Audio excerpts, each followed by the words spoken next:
पुण्यातील कुख्यात कोयता गँग अहिल्यानगरमध्ये काय करतेय? गावठी पिस्तुलांसह ताब्यात. अहिल्यानगरमध्ये पुण्यातील कुख्यात कोयता गँगची एंट्री झाल्याने मोठी खळबळ उडाली आहे आणि धक्कादायक म्हणजे हे आरोपी थेट दरोड्याच्या तयारीत असल्याची माहिती समोर आली आहे. मंडळी, पुण्यातील आंदेकर टोळीशी संबंधित असलेल्या कोयता गँगच्या 5 सदस्यांना स्थानिक गुन्हे शाखेच्या पथकाने ताब्यात घेतलं आहे. नगर तालुक्यातील मीरावली पहाडाच्या पायथ्याशी बुऱ्हाणनगर रस्त्यावर ही मोठी कारवाई करण्यात आली. पोलिसांना गुप्त माहिती मिळाली होती की काही जण अग्निशस्त्रांसह दरोड्याच्या तयारीत आहेत. त्यानंतर स्थानिक गुन्हे शाखेचे निरीक्षक किरणकुमार कबाडी यांच्या पथकाने संबंधित ठिकाणी सापळा रचला.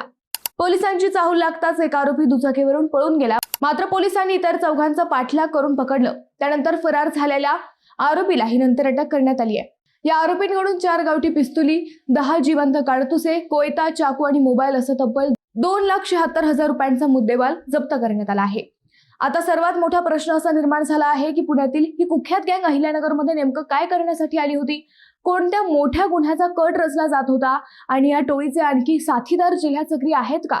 सध्या पोलीस या संपूर्ण प्रकरणाचा सखोल तपास करत आहेत. मंडळी, ही घटना पुन्हा एकदा वाढत्या गुन्हेगारीचा गंभीर प्रश्न समोर आणणारी आहे.